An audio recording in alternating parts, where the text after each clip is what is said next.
காவலுக்கு வேலுண்டு ஆடலுக்கும் மயிலுண்டு கோவிலுக்கு பொருள் என்னடா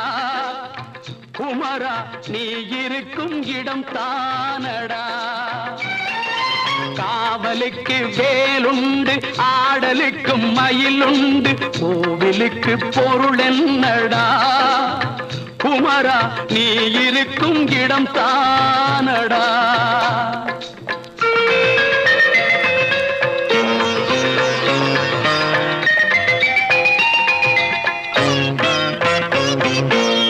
நதிகளிலும் மலர்களிலும்